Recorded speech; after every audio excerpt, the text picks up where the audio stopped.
She was called the most beautiful woman in the world and starred alongside Clark Gable and Spencer Tracy. But while Hollywood worshipped her face, she secretly invented the technology that would have... And in the end, she died in poverty and isolation, forgotten by everyone.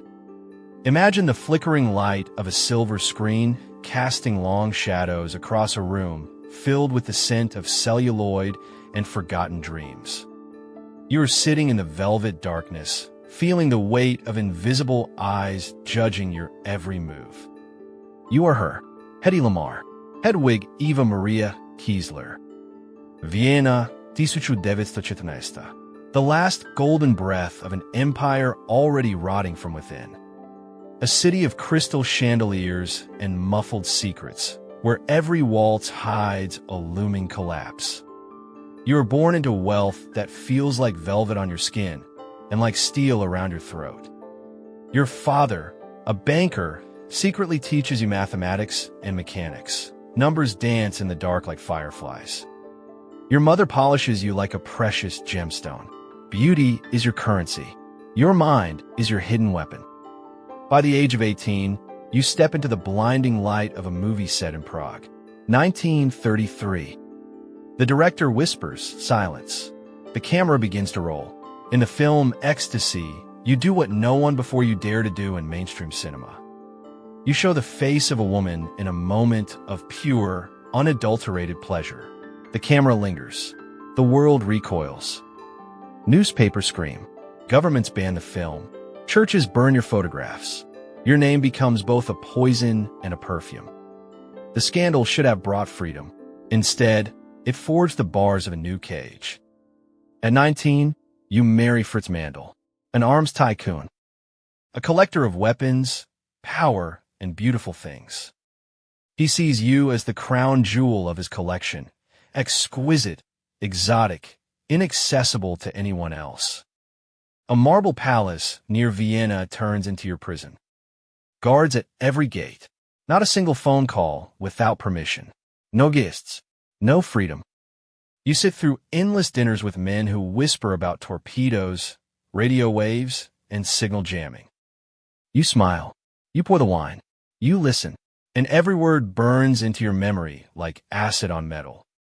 I was like a doll, you will later tell empty rooms. A doll with a mind that refused to be silent.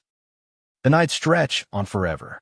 You lie awake, listening to the distant clang of factories forging death for tomorrow's wars. The beauty everyone worships feels like a mask nailed to your face. Every compliment is another click of a lock. Every admiring glance is another link in the chain. Do you feel that cold weight in your chest right now? The one that comes when the world sees only your shell and refuses to look deeper? When your value is measured in glances, not thoughts. When you're beautiful on the outside and invisible within? It is in this suffocating silence that the old self begins to choke. It is in this death that something sharp and unbreakable is born. The nights in the marble palace are no longer silent. They are filled with the sound of your own heart hammering against your ribs like a trapped bird. You realize that to save your soul, you must kill the doll. In 1937, the most beautiful woman in the world performs her greatest role yet.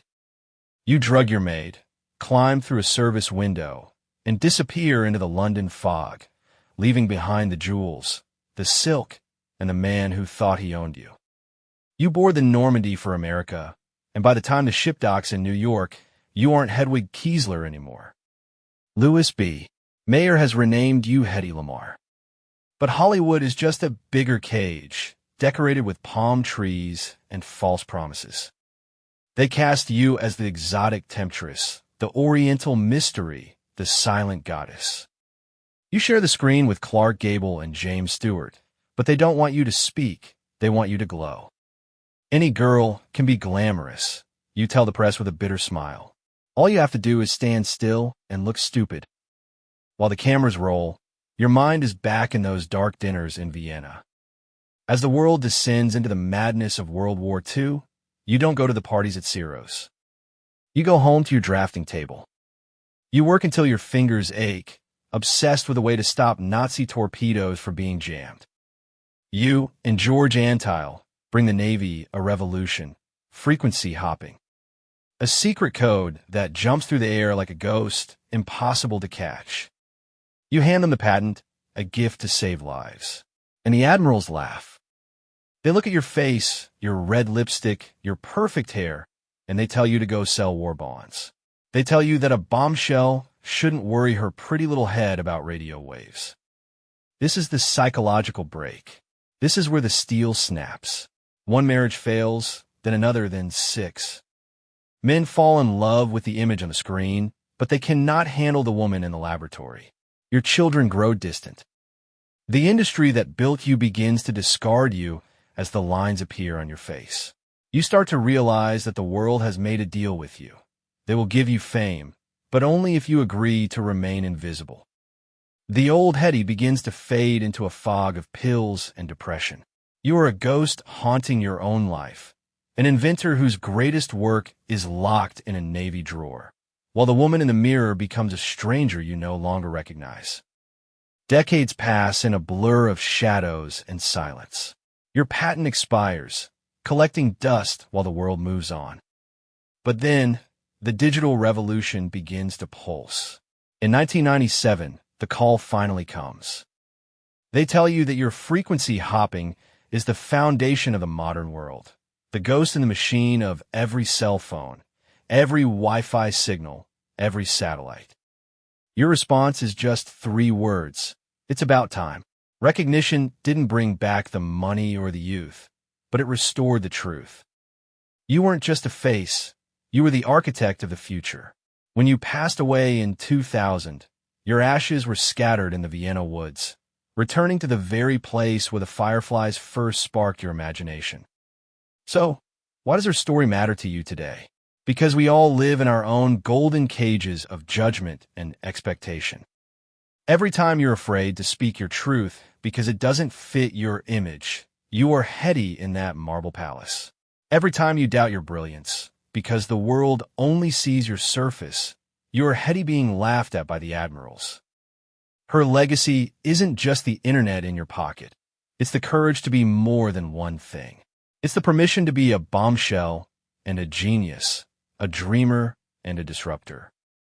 Whenever you feel invisible or stuck, remember that your value is not a currency for others to spend. Your mind is a weapon, and your truth is unbreakable. Every time you connect to the world through a screen, let it be a reminder. Do not let them dim your light just because they can't handle its origin. It's about time you saw yourself the way Hedy finally was seen. Not as a doll, but as a force,